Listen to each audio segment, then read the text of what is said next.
ಭಾಷೆ, ಅವರ ಕಸಬು ಎಲ್ಲ ಅಧ್ಯಯನ ಮಾಡ್ತಾರೆ. ನಿಜವಾಗ್ಲೂ ಸಾಂಸ್ಕೃತಿಕ ಎಂಬ ಶಬ್ದವನ್ನು ಬಳಸದೆ ಸಾಂಸ್ಕೃತಿಕ ಅಧ್ಯಯನವನ್ನು ಕನ್ನಡದಲ್ಲಿ ಆರಂಭ ಮಾಡಿದವರೇ ನನ್ನ ಪ್ರಕಾರ ಶಂಭಕ್ ಗೊತ್ತಿತ್ತು ಈ ಸಮುದಾಯವನ್ನು ಅಧ್ಯಯನ ಮಾಡಬೇಕು ಅಂದರೆ ನಾನು ಫಿಲಾಸಫಿಗೆ ಹೋಗಬೇಕು, ರಿಲಿಜನ್ಗೆ ಹೋಗಬೇಕು, ಭಾಷೆಗೆ ಹೋಗಬೇಕು, ಸಮುದಾಯಗಳ ಅಧ್ಯಯನಕ್ಕೆ ಹೋಗಬೇಕು, ಪಾಲಿಟಿಕ್ಸ್ಗೆ ಹೋಗಬೇಕು, ರಿಚುವಲ್ಸ್ ನೋಡಬೇಕು ಅಂತ. ಸ್ನೇಹಿತರೆ, ಇಷ್ಟೇ ನಾವು ಅಧ್ಯಯನ ಮಾಡೋ ವಸ್ತುವಿನಲ್ಲೇ ಇಷ್ಟು ಡೈಮೆನ್ಷನ್ಸ್ ಇದೆ ಎಂಬ ಎಚ್ಚರವೇ ಸಾಂಸ್ಕೃತಿಕ ಅಧ್ಯಯನದ ಮೊದಲ ತಿಳುವಳಿಕೆ. ಹೀಗಾಗಿಯೇ ನಮಗೆ ಇದು ಪ್ರವೇಶ ಮಾಡೋಕ್ಕೆ ಒಂದು ಜ್ಞಾನ ಶಿಸ್ತು ಸಾಲದು ಎನ್ನುವುದು ಎರಡನೇ ತತ್ವ. ಮೂರನೇದು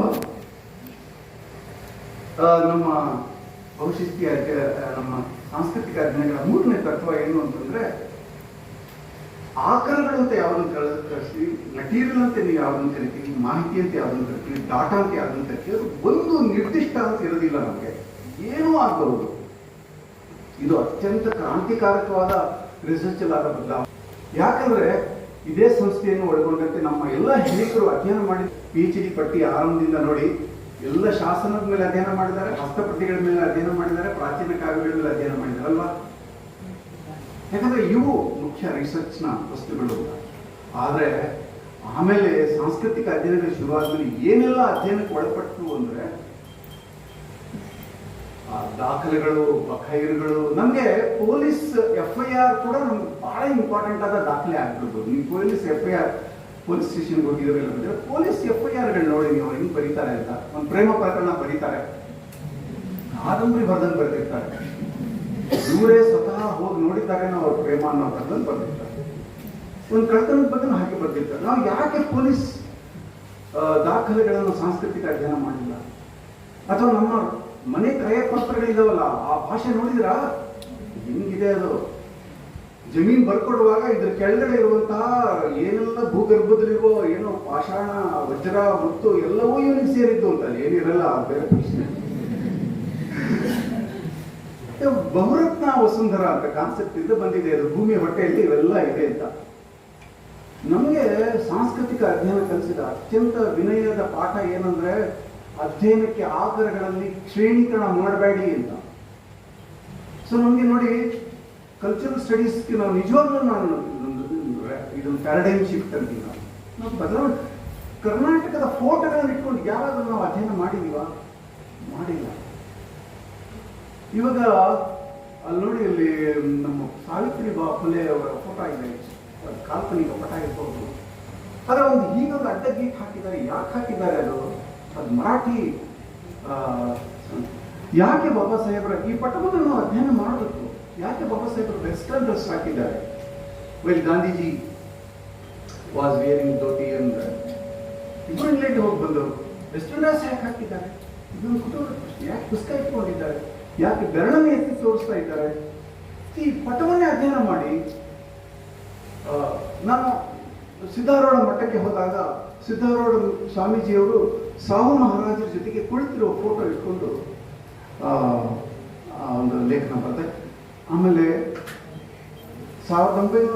1998 ಏನೋ ಶಿಶುನಾಡು ಸಿದ್ಧಾರೂಢರು ಎಲ್ಲರೂ ಸೇರಿದ ಒಂದು ಗುಂಪು ಪಟ ಇದೆ. ಎಲ್ಲ ಎತ್ತಿಗಳು ಕೂತ್ಕೊಂಡಿರೋರು. ಆ ಪಟಗಳ ಮೇಲೆ ಒಂದು ಲೇಖನ ಬರ್ತದೆ. ಸ್ನೇಹಿತರೆ, ನಾವು ಶಾಸನ, ಹಸ್ತಪತಿ ಇವೆಲ್ಲ ಎಕ್ಸಾಸ್ಟ್ ಆಗಿವೆ. ಹೊಸ ಹೊಸ ಆಕಾರಗಳು ತೆರೆದಿವೆ. ಉದಾಹರಣೆಗೆ ಕರಪತ್ರಗಳ ಮೇಲೆ, ನನಗೆ ಗೊತ್ತಿಲ್ಲ ಯಾರು ನೀವು ಸ್ಟಡಿ ಮಾಡ್ತಾ ಇದ್ದೀವಿ, ದಲಿತ ಸಂಘಟನೆಯ ಕರಪತ್ರಗಳ ಮೇಲೆ ಅದ್ಭುತವಾದ ಅಧ್ಯಯನ ಮಾಡಲು ಸಾಧ್ಯ ಇದೆ. ಮ್ಯಾಗಝೀನ್ಗಳ ಮೇಲೆ, ಜಾಹೀರಾತುಗಳ ಮೇಲೆ, ಸೀರಿಯಲ್ಗಳ ಮೇಲೆ, ಟಿವಿ ಸೀರಿಯಲ್ಗಳ ಮೇಲೆ ಅಧ್ಯಯನ ಮಾಡಬೇಕು. ನನಗೆ ಪಂಪನ್ನು ಸ್ವಲ್ಪ ಕಾಲ ನಿಲ್ಲಿಸಿ, ವಚನಕಾಲ ಅಧ್ಯಯನ ನಿಲ್ಲಿಸಿ, ಟಿವಿ ಸೀರಿಯಲ್ಗಳ ಮೇಲೆ ಅತ್ಯಂತ ಹೆಚ್ಚು ಪರಿಣಾಮ ಬೀರ್ತಿರೋದು ಟಿವಿ ಸೀರಿಯಲ್ಗಳು. ಅಲ್ಲೊಬ್ಬ ಹೆಣ್ಮಗಳು ಬರ್ತಾಳೆ, ಅವಳು ಬಂದ ಕೂಡ ಹಿಂಗಡೆಯಿಂದ ಹಾವಿನ ಬುಸ್ಸನ ಶಬ್ದ, ಆಮೇಲೆ ಅವಳು ಕುಂಕುಮ ಬೇರೆ ನಾಗರಾಜನ ತರ ಇದೆ. ಯಾಕೆ ಮಹಿಳೆಯರನ್ನು ದುಷ್ಟರೆಂದು ಈ ಸಮಾಜ ಚಿತ್ರಿಸ್ತಾ ಇದೆ? ಬೀದಿನಲ್ಲಿ ಪೆಟ್ಟು ತಿಂತಿರೋರು ಮಹಿಳೆಯರು, ಮರಕ್ಕೆ ಕಟ್ಟಾಕೆಲ್ಲ ಹೊಡಿತಾ ಇದ್ದೀವಿ ನಾವು. ಆದ್ರೆ ಇಲ್ಲಿ ದುಷ್ಟರು ಯಾರು? ಯಾಕೆ ಈ ಚಿತ್ರ? ಶಾಸನಗಳಲ್ಲಿ ಕೊನೆಗೆ ಯಾಕೆ ಬೈಗುಳುಗಳು ಬರ್ತದೆ? ಎಂಥ ಬೈಗಳು ಅಂದ್ರೆ, ಅತ್ಯಂತ ಸ್ಲಮ್ ಏರಿಯಾದಲ್ಲಿ ಹೆಣ್ಮಕ್ಳು ಬೈಯಲಿಕ್ಕಿಲ್ಲ ಅಂಥ ಬೈಗುಳುಗಳು ಶಾಸನಗಳಲ್ಲಿ. ಯಾಕೆ ಶಾಸನಗಳಲ್ಲಿ ಶಾಪಾಶ್ರಯ ಅಂತ ಕರಿತೀವಿ? ಚಿತ್ರಗಳು ಅಧ್ಯಯನ ಮಾಡುವಾಗ ಅಲ್ಲಿ ಮುದ್ದೆ ಮಾಡ್ತಾರೆ ಮತ್ತು ಮಾಂಸದ ಅಡುಗೆಯನ್ನು ಬಳಸ್ತಾರೆ. ಅಲ್ಲಿ ರಿಚುವಲ್ಸ್ ಇದೆ, ಮಠಸ್ವಾಮಿ ಕಾವ್ಯ ಇದೆ, ಮ್ಯೂಸಿಕ್ ಇದೆ, ಪೋಯಿಟ್ರಿ ಇದೆ, ಫುಡ್ ಕಲ್ಚರ್ ಇದೆ. ಅಲ್ಲಿ ಎಷ್ಟೆಲ್ಲ ಸಂಖ್ಯೆ ಇದೆ. ನಾವು ಅಧ್ಯಯನ ಮಾಡ್ತಾ ಇರೋದು ಕೇವಲ ಜ್ಞಾನ ಸೃಷ್ಟಿಗಾಗಿ ಮಾತ್ರ ಅಲ್ಲ. ನಾವು ಉತ್ಪತ್ತಿ ಮಾಡುತ್ತಿರುವ ಈ ತಿಳುವಳಿಕೆ ಜ್ಞಾನ ಇದೆಯಲ್ಲ, ಇದು ಜನರ ಆಲೋಚನಾ ಕ್ರಮವನ್ನು ಬದಲಾಯಿಸಬೇಕು, ಸೃಷ್ಟಿಸಬೇಕಾಗಿದೆ. ಉದಾಹರಣೆಗೆ ಕೆ ರಾಮಯ್ಯನವರು ಸಿಂಧ್ ಮಾದಿಗರ ಸಂಸ್ಕೃತಿ ಪುಸ್ತಕವು ಒಂದು ಆಕ್ಟಿವಿಸಮ್ನ ಭಾಗ. ನೋಡಿ, ಈ ಸಮುದಾಯ ಎಷ್ಟೊಂದು ಅದ್ಭುತವಾದ ಕಲ್ಚರ್ನ ಸೃಷ್ಟಿ ಮಾಡಿದೆ. ಈ ಮಾದಿಗ ಸಮುದಾಯ ಇದು ಕರ್ನಾಟಕದ ಸಂಸ್ಕೃತಿ ಭಾಗ ಆಗಿಲ್ವಲ್ಲ. ಆಯಾಮ ಅಂದ್ರೆ ಒಂದು ದೃಷ್ಟಿಕೋನ ಇದೆ, ಅದು ಆಕ್ಟಿವಿಸಮ್ನ ಭಾಗ ಆಗಿದೆ. ಅದು ಸ್ಥಾಪಿತ ಅಧಿಕಾರ ಕೇಂದ್ರಗಳನ್ನು ಪ್ರಶ್ನೆ ಮಾಡ್ತಾ ಇದೆ ಮತ್ತು ಹೊಸ ಆಲೋಚನೆಗಳನ್ನು ಅದು ಒಬ್ಬ ಬಹುಶಿಸ್ತಿ ಅಂದ್ರೆ ಸಾಂಸ್ಕೃತಿಕ ಅಧ್ಯಯನ ಮಾಡೋದು ಏನ್ ತಯಾರಿ ಬೇಕು ಅಂತ ನಮ್ಗೆ ಎದೆ ಹೊಡೆದೋಗ್ಬಿಡ್ತದೆ. Philosophy, history, political science, linguistics, ಪರಿಣಾಮಗಳು. ಆಕ್ಚುಲಿ ರೋಟ್ ಇನ್ ಮರಾಠಿ, ಯಾಕಂದ್ರೆ ಮರಾಠಿ ವಾಸ್ ಹೈಸ್ಕೂಲ್ ಟೀಚರ್.